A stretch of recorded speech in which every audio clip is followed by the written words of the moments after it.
No, it wasn't me. No.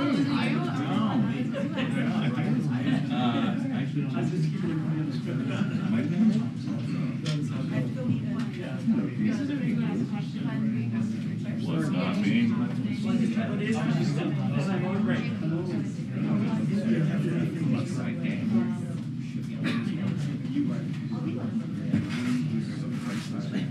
Make a red eye in? I did. What did you I do? missed that. I didn't even think. Did you? You what? Are you all by yourself? I think that was the only reporter. Oh no, Matt Miser from Post was on there. I was happy to take it. I wanted to get back. Hello.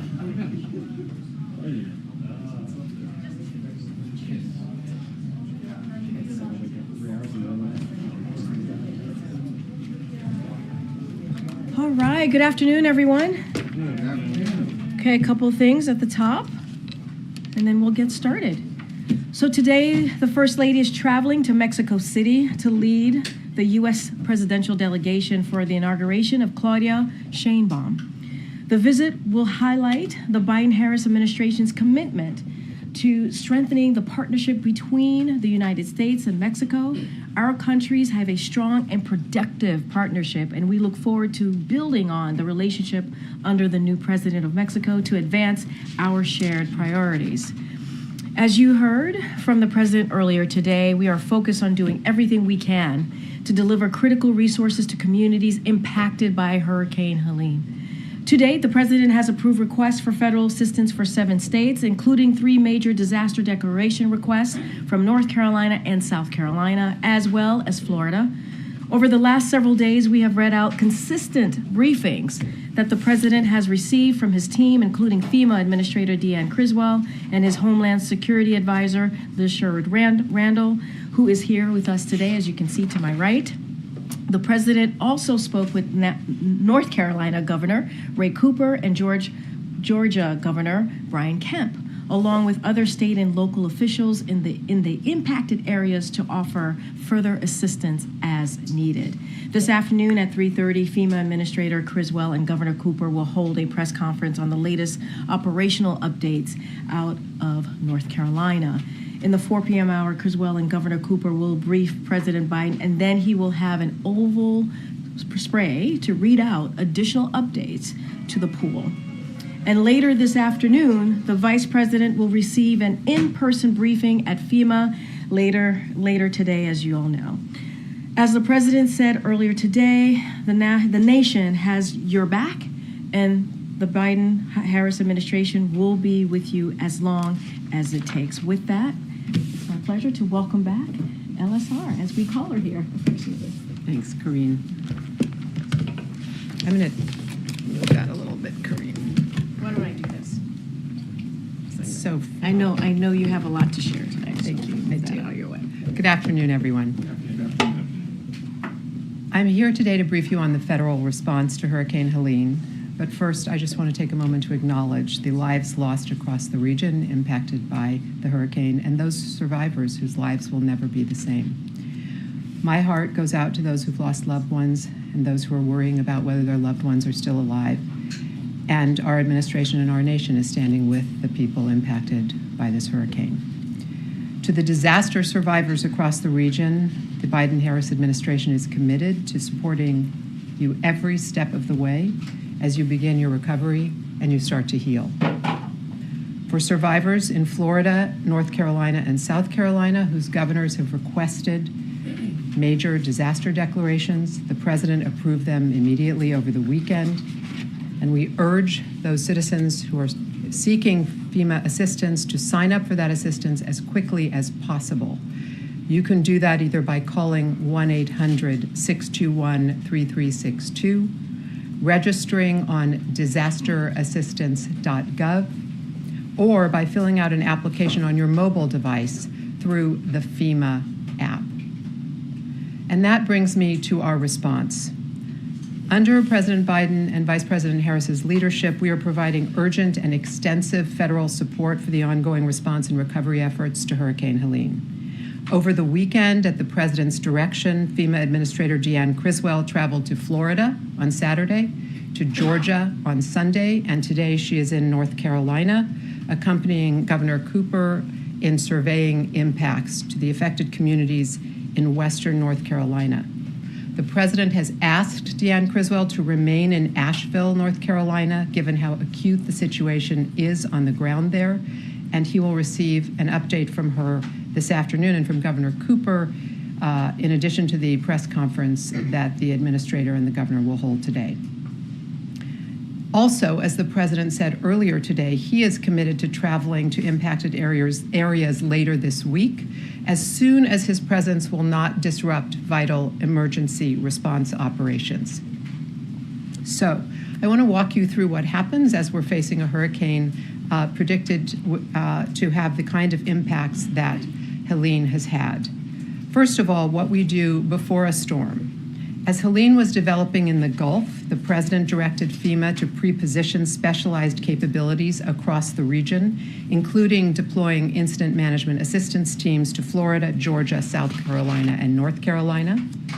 These teams support our state partners in planning, in logistics, and in conducting their emergency response operations. This included pre-positioning a number of search and rescue teams, federal search and rescue teams in addition to the state and local teams, temporary power teams, generators, and health and medical assessment teams. These efforts focused on the Big Bend area of Florida, saved lives in the state, and they prepared us to respond elsewhere in the region. Now, if we know anything about storms, and we've learned a lot in our years in service together, it's that Mother Nature has a mind of her own. As good as our technologies are, as good as our National Hurricane Center is, it's just a forecast. And when a storm hits, we have to adapt and respond in real time, just as the storm has the effects in real time that it is having, and then there are knock-on effects of that storm, such as flooding. As we evaluated impacts from the storm, we shifted into the post-landfall phase of our process, and we began to surge capacity to where it was needed the most. As of today, we have more than 3,500 federal response personnel deployed and supporting response efforts across the region, including more than 1,000 personnel from FEMA. Search and rescue efforts by state, local, and federal partners are ongoing, and nearly 600 additional personnel will arrive in the region in the coming days, increasing the total number of urban search and rescue personnel to over 1,250. And as search and rescue missions in other states wind down, these teams are focusing on the areas of greatest need, including North Carolina, where our federal teams continue to support state and local teams with rescues where the devastation is most acute. Also, at the President's direction, the Department of Defense has activated additional helicopters to aid in search and rescue operations and has provided dozens of high-water vehicles to get into areas that it's difficult to access. The National Guard, in their state capacity, is also supporting these efforts. National Guardsmen and women from 8 additional states are supporting North Carolina under existing emergency mutual assistance compacts, known as EMACs, with more than 700 personnel, helicopters, a cargo plane, and rescue vehicles to help with road clearance, provision of commodities, transportation, and search and rescue. This is the best of America. We have National Guard coming in as far as from Connecticut, Ohio, and New York, who are deploying to North Carolina to support their fellow citizens in need. In addition, about 200 medical responders are also stationed in Florida, Alabama, and North Carolina, along with medical equipment and supplies, to ensure the continued healthcare delivery that is required following the landfall of Hurricane Helene. And the U.S. Department of Health and Human Services declared a public health emergency for Florida, North Carolina, and Georgia, which gives health providers and suppliers greater flexibility in meeting emergency health needs of Medicare and Medicaid beneficiaries. In order for communities to begin functioning again, we all know it's critical to have power restored. And I want to tell you about what we're doing on this front, because that is truly the fundamental lifeline sector. As of this morning, about 2 million people are still without power across the impacted states.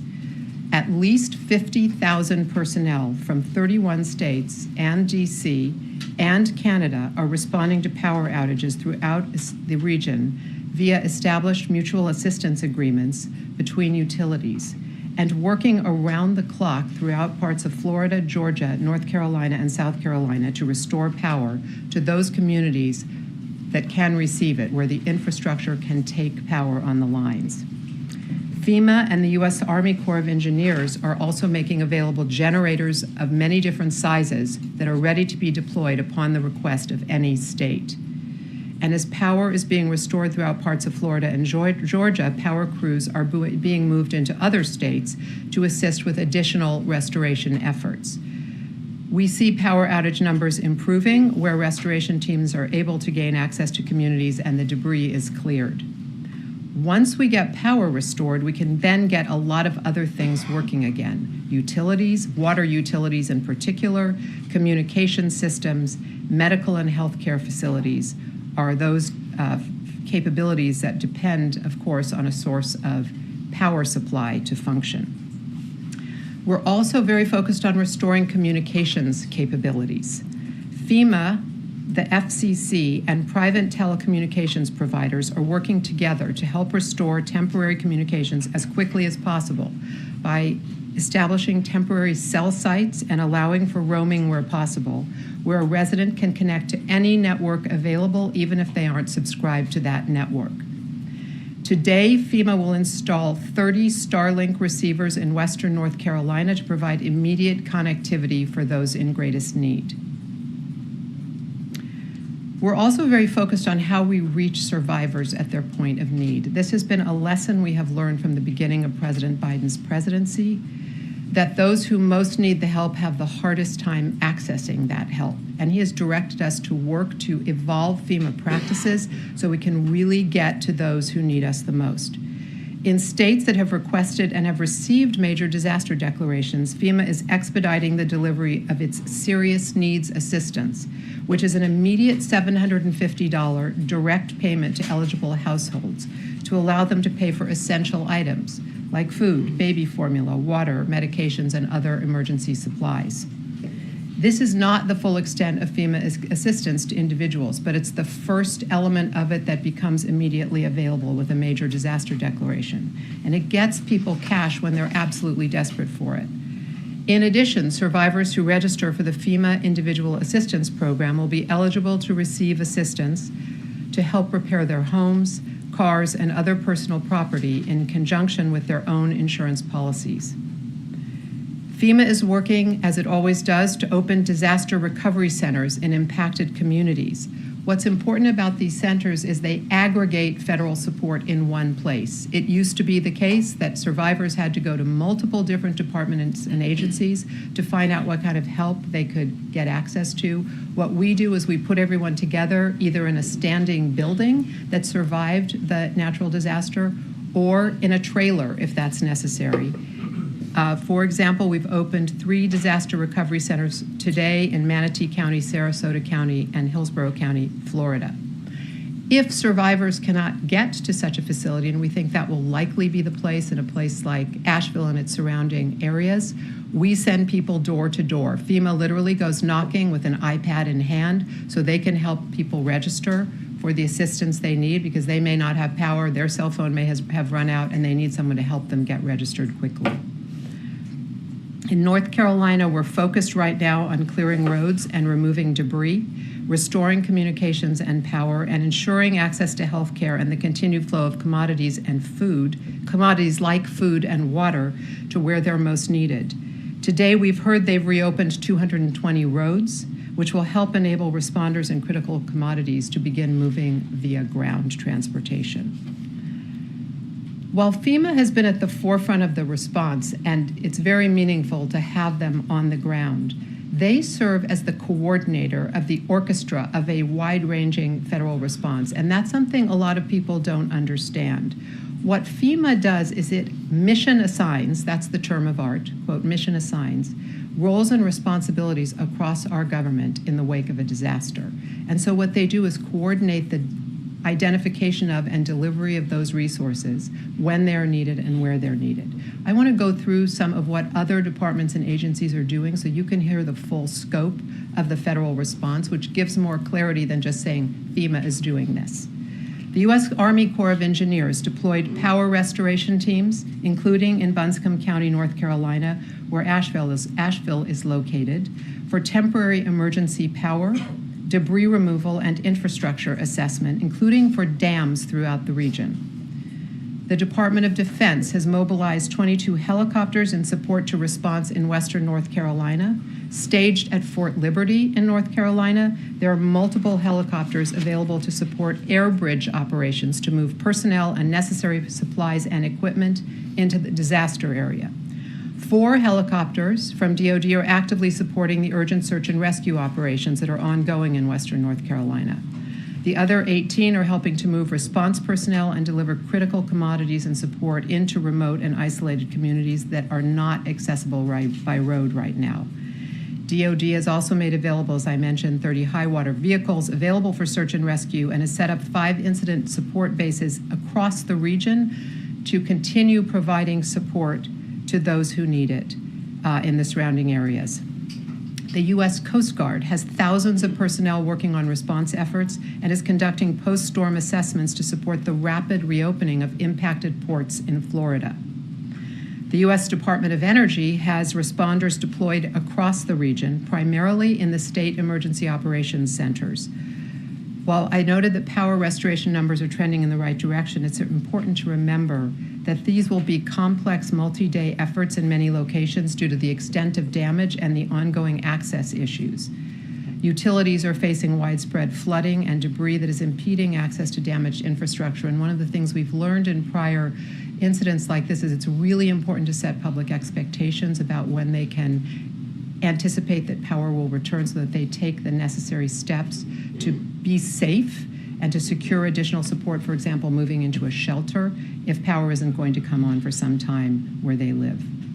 The U.S. Department of Agriculture's Farm Service Agency, a very important player in this space in rural areas, has deployed personnel to the impacted region to extend much-needed emergency credit to farmers and agriculture producers who lost crops and livestock across all the impacted states, but in particular in the Big Bend region of Florida and in southern Georgia.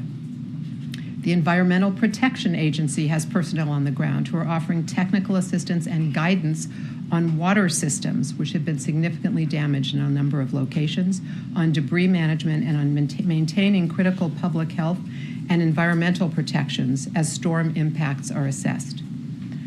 The U.S. Small Business Administration has also deployed more than 50 personnel to support survivors and small businesses as they recover from the hurricane. So, that's a sense for you of the range of capabilities that surge when we say we're doing everything we can to help impacted communities. And more will follow as we know more about the impacts.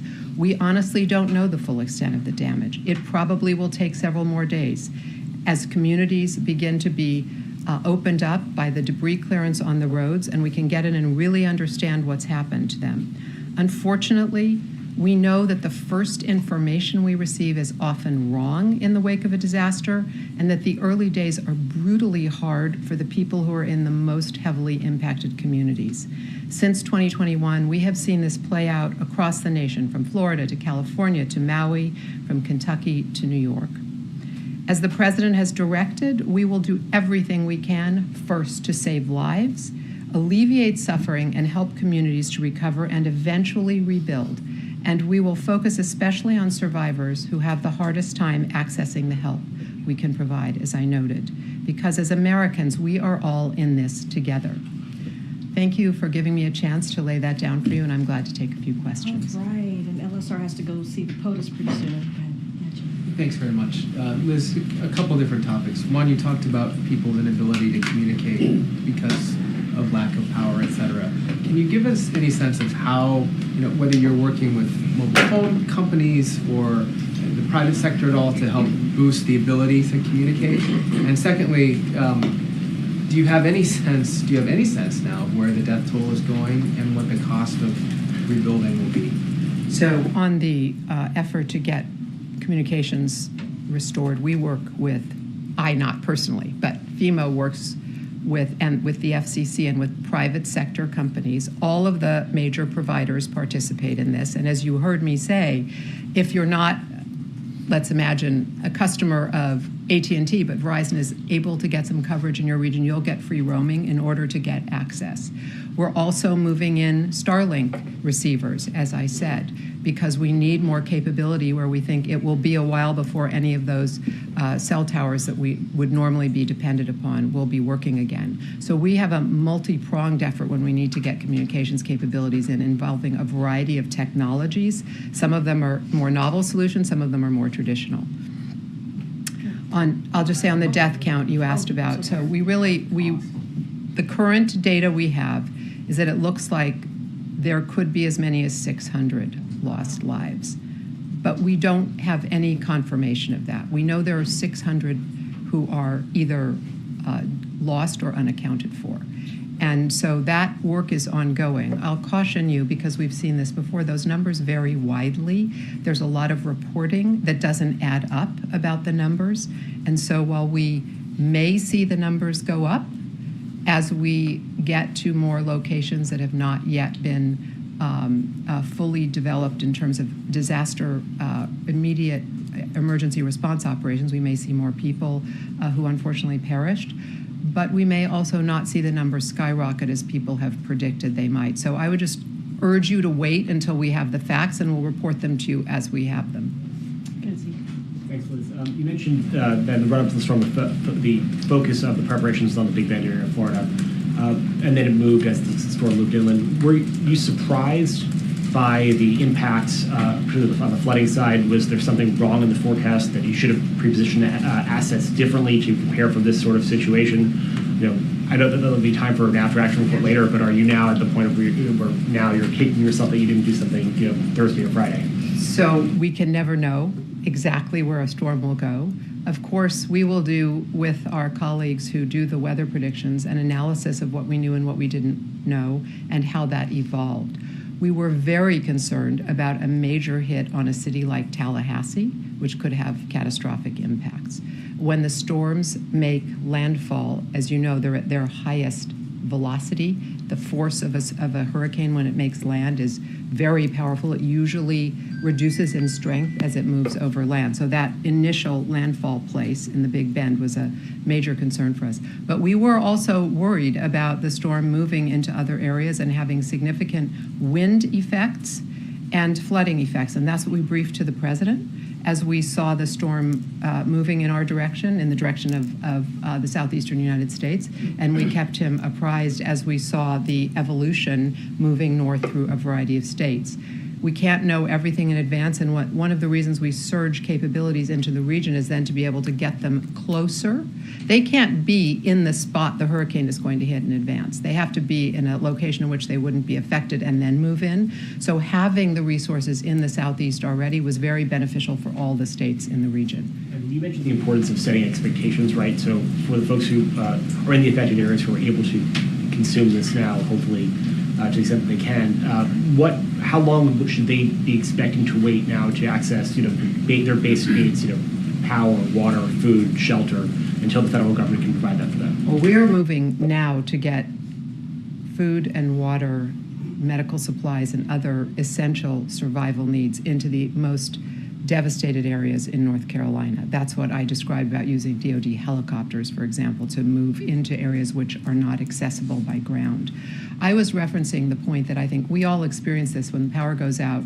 You want to know how fast it's going to come back on. In a situation like this with this much devastation, it could be a long time. So you can't just wait it out. You may need, and this is really for people listening, you may need to make alternative arrangements to get to a shelter where you can be safe and get access to electricity to power your phone, where you can get pharmaceuticals if you need them, if you lost everything, where you can begin to work toward the rebuilding of the basics of your life, while your community is addressing the consequences of these devastating storms. Go ahead. Yeah, thank you, Liz, for providing all this information and reminding us that the numbers could change. I just want to fact check two things with you, if I could, given that you oversee Homeland Security broadly. First of all, did the President speak with Georgia Governor Kemp Yes. yesterday? Yes. Have they spoken again President today? Kemp has said so in public. Governor Kemp. I'm sorry, Governor Kemp has said so yesterday. Thank you for correcting me. The president spoke to Governor Kemp yesterday. Governor Kemp has stated today that he spoke to the president and appreciated the offer of all the help the president has offered, anything you need. So if the governor would like to speak to the president again, of course the president will take his call. If the governor wants to submit a major disaster declaration, we'll move that very quickly through our system. And we're working very closely with every state in the impacted region, and we extend a hand. We work with the state emergency operations managers, the whole team in place in every location, and that's work that we've been doing not just in the wake of a hurricane, but we do it all the time to build those relationships, strengthen our capabilities, plan for and prepare for disasters. And given that Homeland Security is your portfolio and the Secret Service falls under Homeland Security, let me ask you one other sort of fact check here. Donald Trump alleges on social media, quote, "The Democrats are interfering with my campaign by not giving us the proper number of people within Secret Service that are necessary for security. They're using them for themselves even though they don't need them." Is that true? The president has directed the Secret Service to provide every necessary resource and capability that is required to ensure the safety of the former president of the United States. Okay. April, you have the last one. Oh, Okay, sorry. one more, April. Okay. Yes, April. quickly, two questions. Well, I've got 1 minute Yeah, exactly. because- Okay, two questions, and you can answer them fast if you can. In the short term, you talked about the immediate short term, but what about the long term with this devastation? Number one, housing for those who do not have shelter. What are you thinking? I mean, there have been lessons learned since Katrina as to how to house people. We work on immediate sheltering capabilities with the Red Cross and others. We provide funding for people to get access to hotels and potentially to move into longer term accommodations if they need them. That's part of the FEMA process. And what about insurance? Because that has been a big thing when these kind of situations happen. If people have insurance, that's of course very important for rebuilding. If they do not have insurance, they have access to federal assistance. But it's a long road to recovery for people because there's so much work to be done. We have to acknowledge that. I just want to clarify one thing. When I said there could be up to 600 people lost, my point was there are 600 people unaccounted for. That's the number we're tracking right now and that we can essentially validate from multiple sources, but we don't know. And as the president said this morning, we're very hopeful that some of those people just don't have cell phones working and actually are alive. We experienced that in Maui when the numbers were extremely high in the beginning, and they came way down. Ultimately, tragically, 101 people lost their lives, but it was not in the thousands as we were initially concerned it might be. Thank you all. Thank you so much, Liz. Thank you. All right. No problem. Thank you. Sorry, she didn't have a lot of time.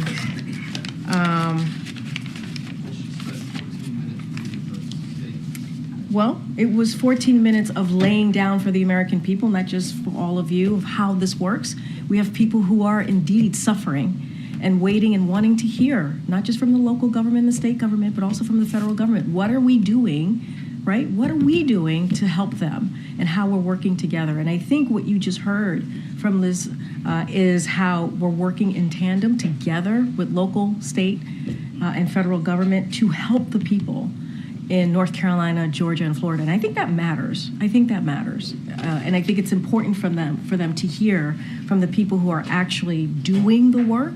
And she gave a laydown, and I'm sure, I know I did, I learned how this all works and how the communication works amongst all of us, and what is available also is incredibly important. I do want to read a quote because this is really important to Ed's question. Governor Kemp, and this is what Liz was saying, said in his press conference earlier today. So I just spoke to, yesterday, I just spoke to the president. He just called me. He just called me yesterday afternoon. So he said this morning.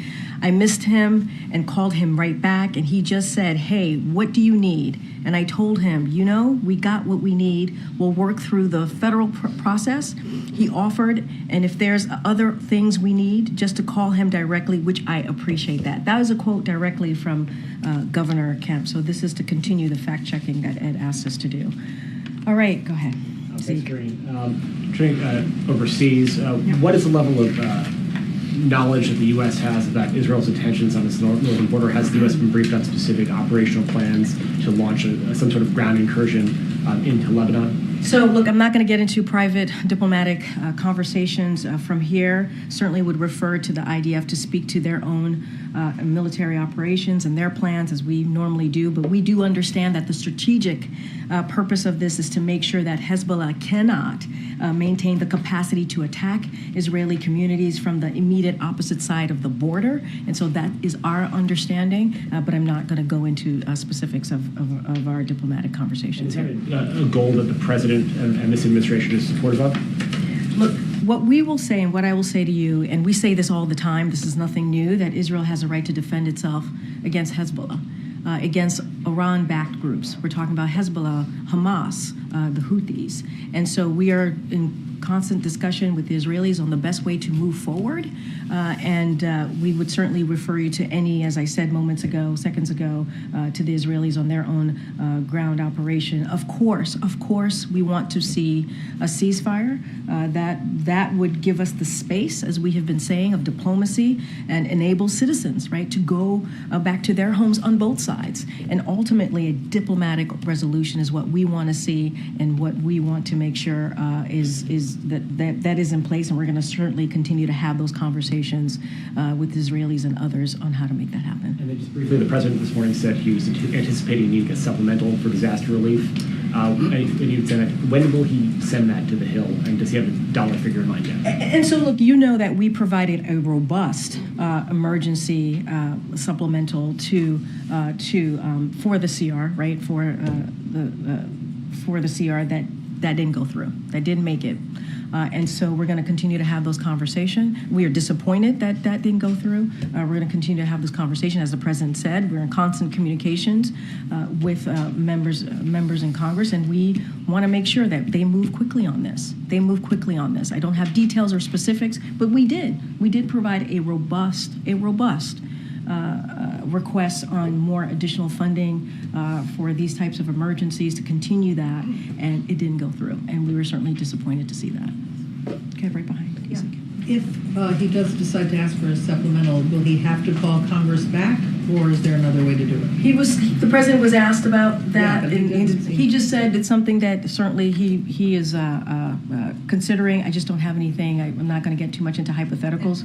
Given the urgency of this, when would we expect to know if he was going to ask for one, how much it is, and if he's calling them back? So look, I don't have anything to add on if he's going to call them back, how much it is, which is very similar to the question that I got from Zeke. We did provide a robust supplemental component to get more funding in the CR. It didn't make it through. It was not included. But what we're doing right now, and I think it's important, and you heard that from Liz, you've heard that from the administrator. Let's not forget the FEMA administrator was here in this room on Thursday because we wanted to make sure that people understood what was happening and what was coming. But we're going to do everything that we can to make sure that Georgia, North Carolina, Florida, the impacted areas have the resources that they need to deal with the devastation, the aftermath of this. Karine, the president said this morning that, quote, I'm comfortable with them stopping with regards to the Israeli potential incursion into Lebanon. What did he mean by that, and does that mean he's uncomfortable with them continuing? No, I answer that question, which is we believe that Israel has the right to defend itself against Hezbollah and Iran-backed groups. We have said that. We've also have said that Israel is in a tough neighborhood. You've heard us say that. They really are. And so we believe they have the right to defend itself. What we also want to see is a diplomatic resolution here. We do want to see a ceasefire. Ultimately, that's what we need to see in order to get to a place where we can get to a ceasefire, right? Where we can see citizens going back to their homes on both sides. So that still remains to be true. But do we want to see, ultimately want to see, get to a place where we get to a diplomatic resolution? Yes, that's what we want to see, for sure. He's uncomfortable with them continuing. No, what we have said is consistently Israel has the right to defend itself against Hezbollah. We are not shedding tears over a terrorist that was killed. That terrorist has American blood on their hands. And so we're certainly not going to shed a tear over that. We have been very clear. Israel has the right to defend itself. We've been very clear that the security of Israel, when it comes to its security, our support is ironclad. That has not changed. That has not changed. And Karine, switching to the hurricane, our reporting teams on the ground say that there are many residents there who are frustrated that more aid has not been distributed, and some of them haven't seen the federal government there for days. What would you say to those folks? What I will say is certainly our hearts go out to them. Obviously, this is a tough, difficult time. And what I will also say is we have their back, and we can understand that. We can understand how things are incredibly confusing right now, incredibly difficult right now. Some people don't even know if their loved ones are alive or not. And so what I can say and what the president has said, and I think what Liz has iterated as well, is that we want to make sure that they have, the folks who are in the impacted areas have everything that they need, the resources. We have the FEMA administrator who's on the ground today. She's going to be holding a press conference with the North Carolina governor in about 30 minutes or so, and going to talk about what they see and what the federal government, what FEMA is going to continue to do, working with the state and local governments as well. We are on the ground. We are on the ground. And as you know, there was a reason why the FEMA administrator was here on Thursday, to lay out what we were doing ahead of time, how we were pre-positioned on the ground, and warning people, because we understood that that is also part of our job. But we're going to do everything that we can. We're going to do everything that we can. Following up on a previous question quickly, you mentioned pre-positioning, and she did mention that assets and resources were pre-positioned in Big Bend. Another question was asked before, but bluntly, should more resources have been pre-positioned in and around North Carolina? So look, I think Liz kind of talked about that, about when she was asked a question on our prediction of the storm and how bad it was. And so certainly I'll let the experts speak to this. But again, pre-positioned, we had generators, food, water, along with search and rescue and power restoration. And right now we have U.S. Army Corps of Engineers. They're moving generators into impacted areas. We have 3,600 personnel from across the federal workforce are deployed and supporting Hurricane Helene. This includes 24 federal urban research and rescue task force, over 1,300 personnel working to rescue people who may be stranded to date. They have rescued about and supported over 1,400 people across the impacted areas. These are, if you think about the federal employees who are part of these agencies, right, FEMA and others, this is what they do. This is what they do. This is what they're trained to do. This is what they're ready to do. And it doesn't matter which state it is, right? It doesn't matter if it's a red state or blue state. This is their job, to get food there, to get generators there, to save some lives, to rescue people. And so we are very proud of the work that they've done, and we understand that people are very much suffering on the ground and trying to figure out what is going on. And we have our folks there, and we're going to do the best that we can. Okay, Peter. Thank you, Karine. 13,000 people who have been convicted of murder crossed the border illegally and are living among us. So how much danger are U.S. communities in right now because of this? I'm assuming you're talking about the ICE data? Yes. So just a couple of things, and I think it's important to correct the record here. First of all, the false representation of the data ICE shared. So that was what we are seeing, false representation. I got to call that out. We got to call that out. And it's been fact-checked by some of your colleagues here, by multiple outlets that has been debunked on what has been falsely misrepresented here. So we have to call that out. And so, look, can you clarify what the misrepresentation is? The numbers that is being put out about how many people are out has been falsely represented here. If you look at the total returns and removal of the past year, that has been higher than every year under the previous administration since 2010, if you look at it.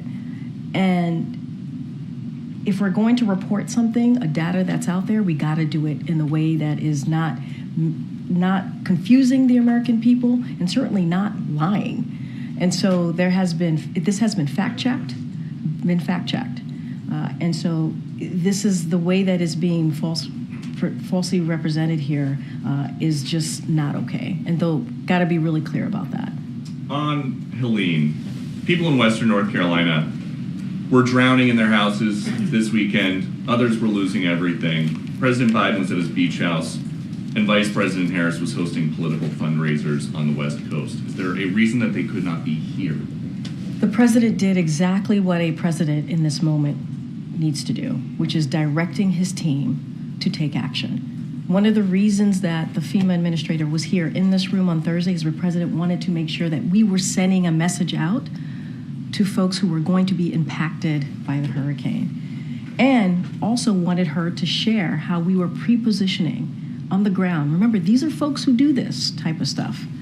When you think about FEMA, you think about the Red Cross, you think about the U.S. Army Corps of Engineers. This is what they do. This is what they do. And so the president was on the phone. He said this when he was asked a question by one of your colleagues for more than 2 hours yesterday with governors and local elected officials, making sure that they had what they needed. You heard me talk about Governor Kemp and what he said to the president himself. He said this and shared this in a press conference, that the president has provided and said, what else do you need? And he actually said to the president, we have what we need. So, and that's, as you know, a Republican governor. And look, and I talked about how the vice president also did her calls. She's going to be going to the FEMA agency and the center to get her briefing later this afternoon. The president is continuing to have these conversations with folks on the ground, elected officials on the ground, to make sure that they have what they need, and directing his team to keep pushing. One more. How worried are folks at the White House that a port strike that could make things like fruits and vegetables more expensive could make it a lot harder for Vice President Harris to win the election? I'm not going to talk about an election from here. That's not what we're going to do. That is, when it comes to making sure that workers are paid and wages and the economy is working, and that we're lowering costs for the American people, that is just the right thing to do. And that's what this president focuses on every day, day in and day out. How do we have an economy that works for all? When it comes to this particular question that you're asking me, we've said this many times and nothing has changed. We support collective bargaining. It is the best way for American workers and employers to come to a fair agreement. We encourage all parties to come to the bargaining table and negotiate in good faith. Senior officials from the White House Labor Department and Transportation Department are in touch with the parties to urge them to return to the table and negotiate in good faith towards an agreement that benefits all sides, and do it fairly and quickly. And this is something that we have said and we're going to continue to push forward on. Is the Vice President involved in these negotiations? What I can say, I just named the secretaries that are involved: Secretary Pete Buttigieg, Secretary Julie Su, and the Director of National Economic Council, Lael Brainard. What I can say is the President and the Vice President are being regularly updated about the situation. I know there's a question about the Taft-Hartley. We have never invoked the Taft-Hartley to break a strike and are not considering doing so now. But this is a president that has been called a pro-union president by the labor unions, because of how much he believes that the union built the middle class. And so that's what you're going to continue to see from this president. He'll stay regularly updated. Thanks, Helene. Thanks, Karine.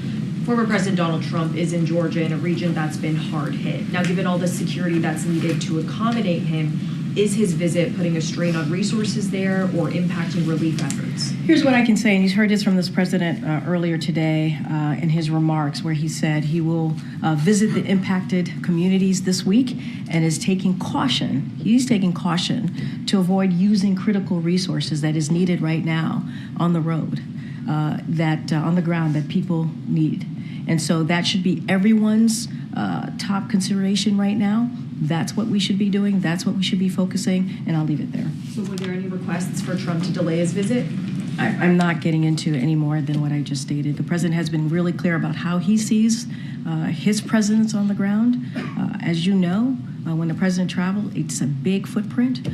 In this particular moment, he wants to make sure that he's not taking away resources. He wants to make sure that it is not taking away from the emergency resources that are on the ground. And as I just stated, he believes everybody should adhere to that. And in terms of the dock workers that are set to go on strike, At what point would the president be willing to intervene? How long would he allow that to go on, and at what cost to the I'm not going to American get into economy? hypotheticals. I'm not from here. Would the president consider walking the picket line? I'm not going to get into hypotheticals. We believe that collective bargaining is important here. We've always said that. We believe that both sides should come to the table in good faith and get to an agreement, a fair agreement. There been any progress in those conversations? I just don't have anything else to share here. Okay, Jeff, yeah. On a separate different topic, the incoming Prime Minister of Japan has said, has called out or proposed the idea of a Asia NATO. I'm wondering if that's something that the president would consider. I haven't spoken to the president about that. As you know, there's one NATO. The NATO has grown by 2 countries, which is because of the president's leadership. Let's not forget, when Putin invaded Ukraine, he thought that NATO was going to be weaker, and that did not happen.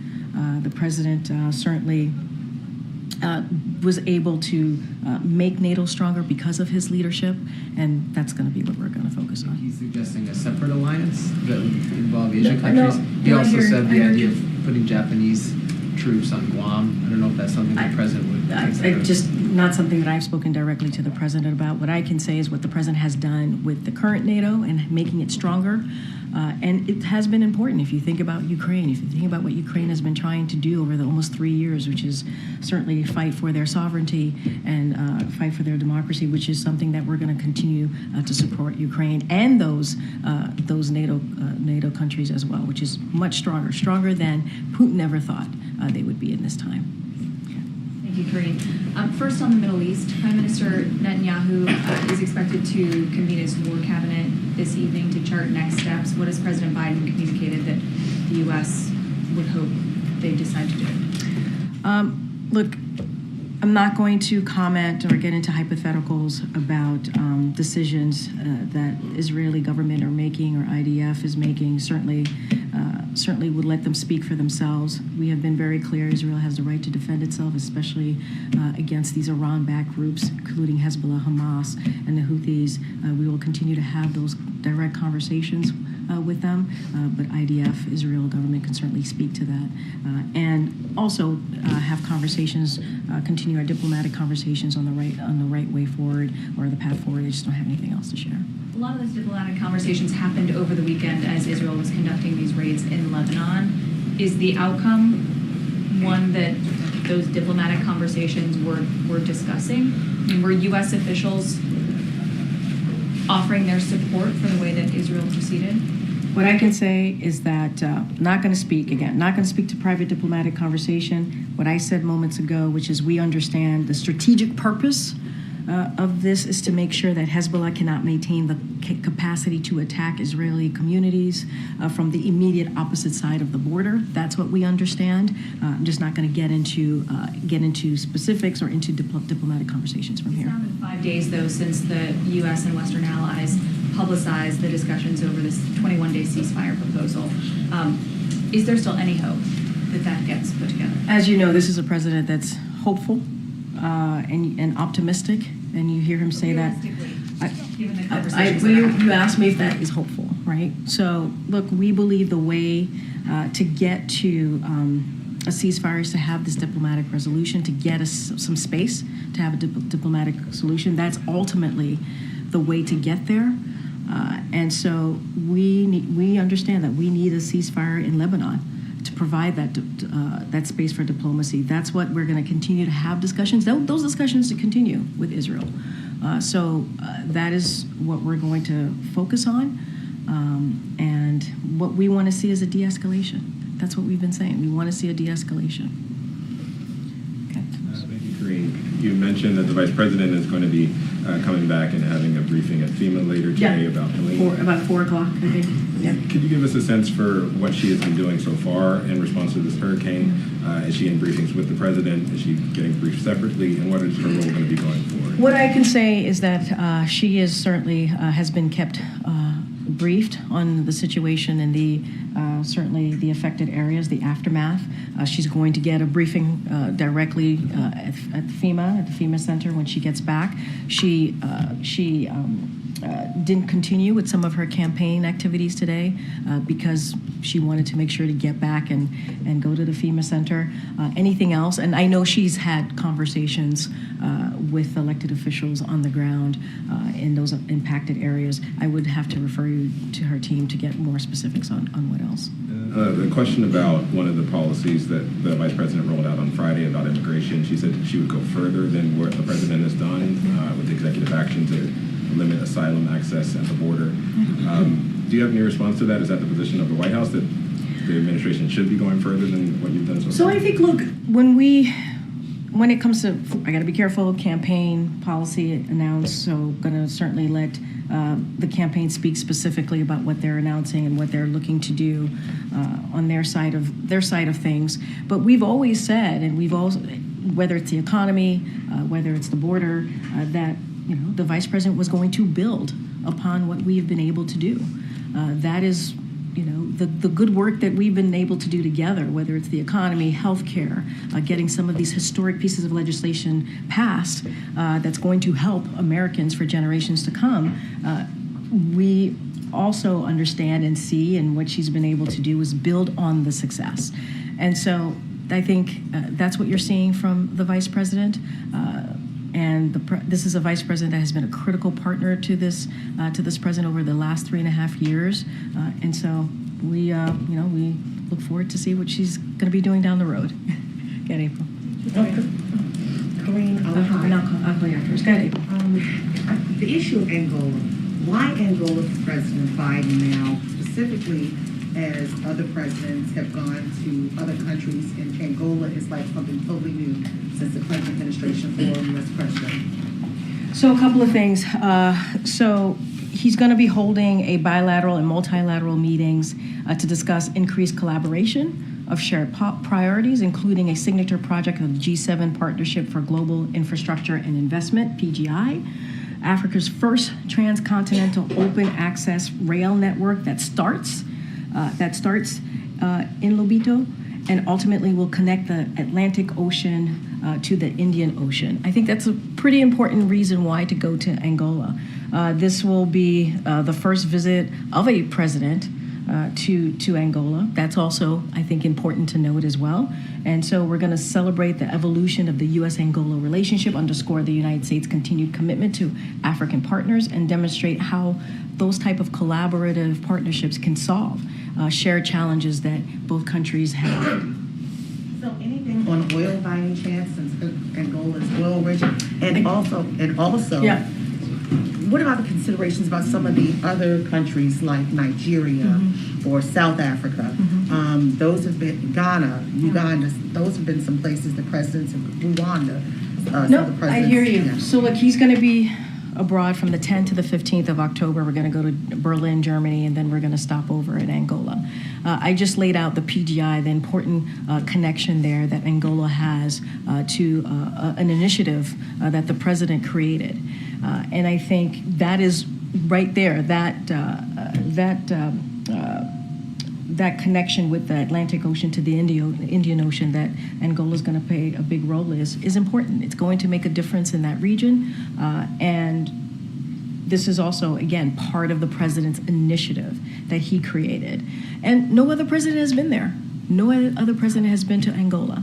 So I think that's important to note as well. Does this have something to do with the grain situation that was held up because of the Russia-Ukraine war, trying to help get grains to African nations? Because President Zelensky did express that to, I understand, the President of the United States, Joe Biden, as well as Greg Meeks, who sits on Foreign Affairs Committee in the House. Is this some of that too? What I will say is the president has said that he was going to go to the continent. He has said that he was going to do that. He wanted to keep his promise. Angola makes a lot of sense, especially for an initiative like PGI, an initiative that the president started. There's a connection there. There's a throughway that makes a lot of sense. No other president has visited the country. And so it made sense for the president to go there because there are important initiatives, not just to the African continent, but also for us here and other of our partners and allies. And so it made the most sense to make that trip. and you'll see us next month doing that. Go ahead. Thank you. So the president didn't seem comfortable this morning with the ground operation in Lebanon. He said he was comfortable with them stopping. Now it seems imminent. Did the president take any action to try to prevent a ground operation in Lebanon? So say that one more time. So this morning, President Biden said Yeah. that he was comfortable with them stopping about Israel, and so did he take any action to try to prevent such an operation in Lebanon? So I'm not going to get into diplomatic conversations from here. What I've been saying multiple times is Israel has the right to defend itself against Hezbollah, against Iran-backed groups like Hezbollah, like Hamas, and also the Houthis. They are in a difficult neighborhood, right? To say the least. And they have to have the ability to defend themselves. And so that's what we support, that's what we believe, that's what we have said. We're going to have conversations with the Israeli government about the best way forward, the best way to move forward. But I'm not going to get into diplomatic conversation. But I have been very clear. We believe that Israel has the right to defend itself against Hezbollah. Lebanon is very small, so when Israel, for instance, attacked Beirut, South Beirut, many people who have no link with Hezbollah are being hit. It will be the same if they do a ground operation in Lebanon. It won't be only the Hezbollah who's going to be targeted. So does the White House still support this ground operation in Lebanon? So are you talking, so say that one more time? You say that basically the goal is to target Hezbollah. But if there is a ground operation in Lebanon... I'm not speaking for the goals of the IDF or the Israeli government. What we have said is Israel has the right to defend itself against Hezbollah, against Iran-backed group. We've been very clear about that. I'm not going to stand here and speak to Israel's operations. That is not something that I can do. It's something that I would have to refer you to IDF, and that's what we've been very clear about. Thank you so much, Karine. During these frantic diplomatic discussions over the situation in the Middle East, did the president communicate any sort of consequences for this continued behavior in addition to his wish for a ceasefire? Did he, for example, say that maybe certain weapons would no longer be provided to Israel or tease to that? Our policy has not changed. It just hasn't. It has not changed. And again, Israel has the right to defend itself. We've been very clear against Iran-backed groups like Hezbollah, like Hamas, the Houthis. I'm not going to get into diplomatic conversation, but our policy has not changed.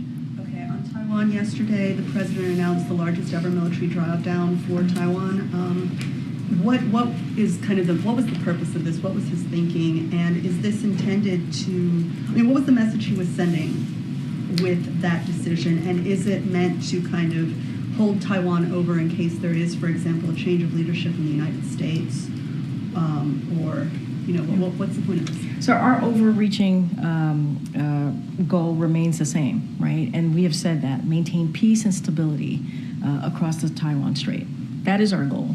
And we've always been very clear about that. And that's what we want to see.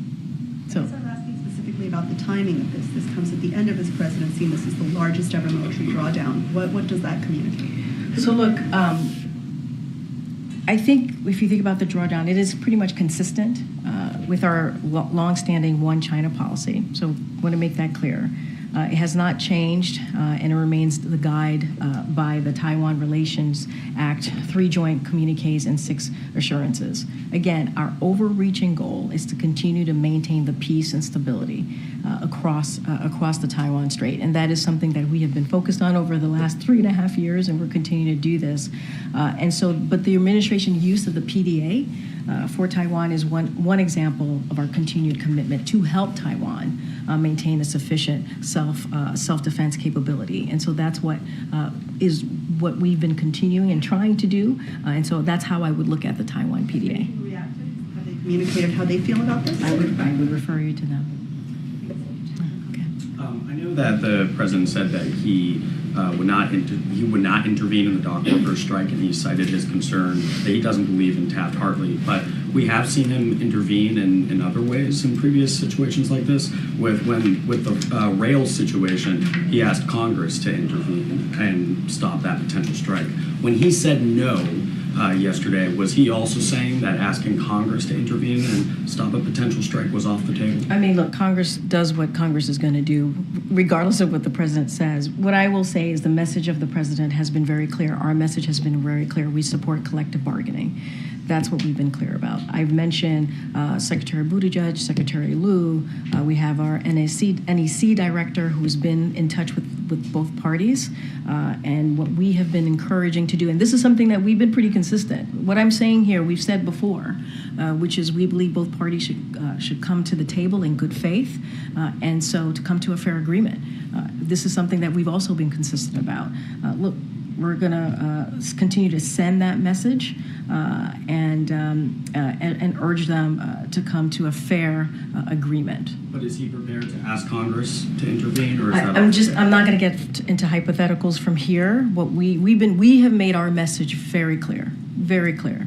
We support collective bargaining. We believe both sides should come together to get to a fair agreement in good faith, and we have been consistent throughout this administration about that. I want to ask you about the immigration, the border restrictions that this administration extended today as well.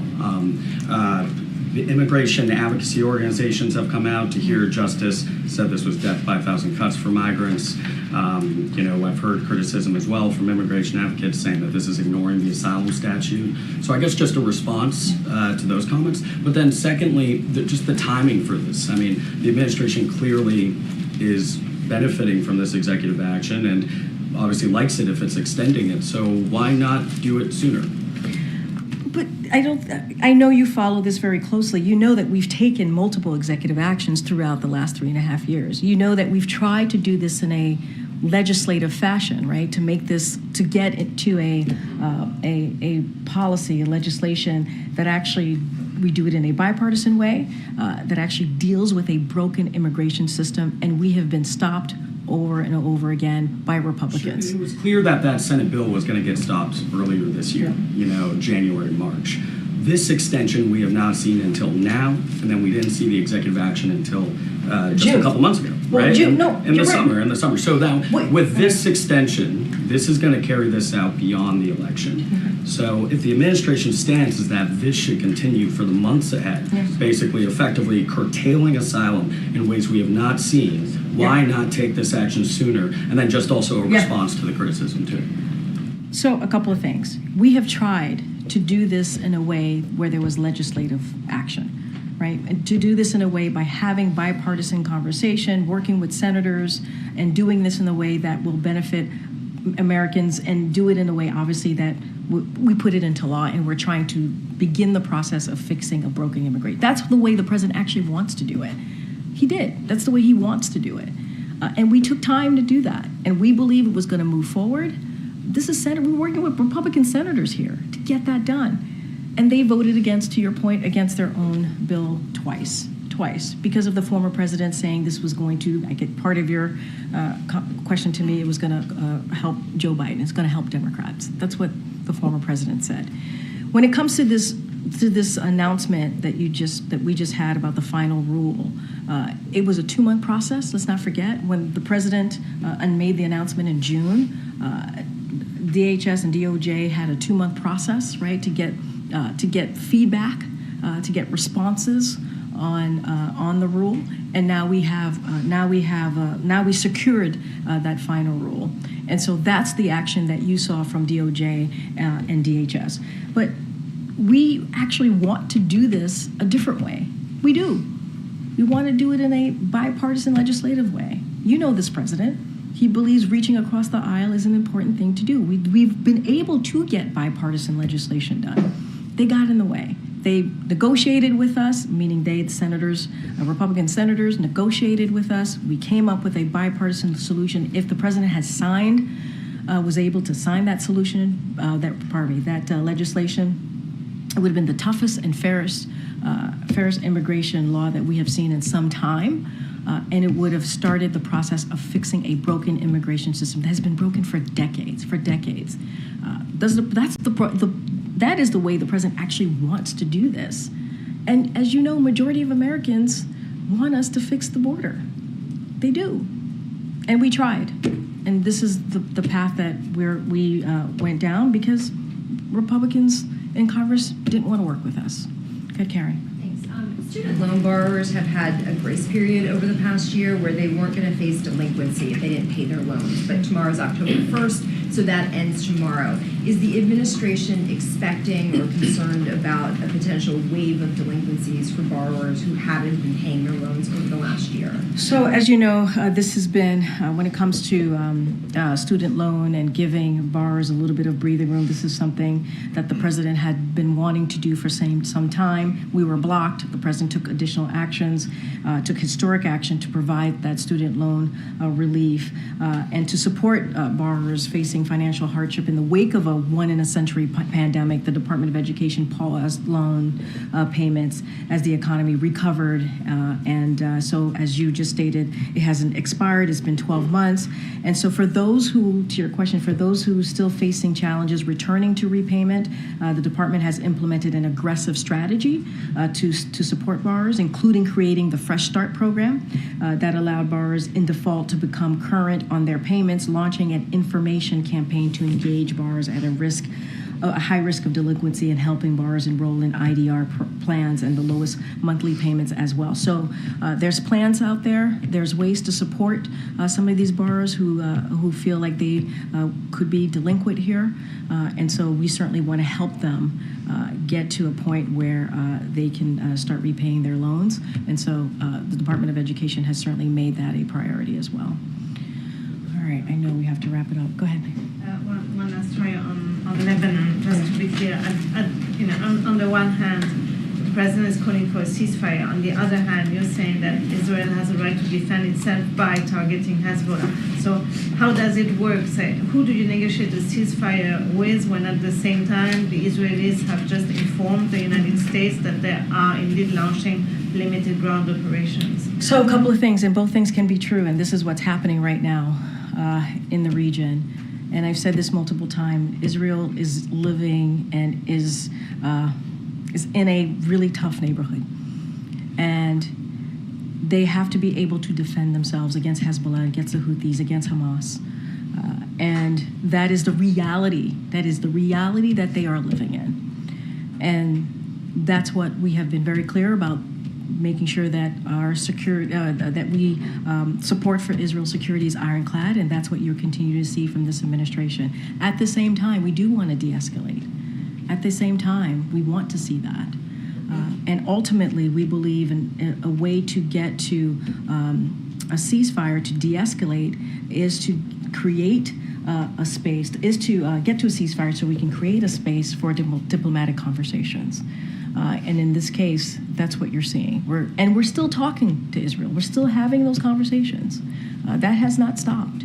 And so that's what you're going to continue to hear from us. All right, I think I have to wrap it up. Good. Still like more light question, but tomorrow is Jimmy Carter's 100th birthday. I think the president sent around a note on the weekend, but should we expect anything in terms of a phone call or anything? Stay tuned. Stay tuned. I'm not going to get ahead of the president. All right, everybody. I'll see you tomorrow. Thank you.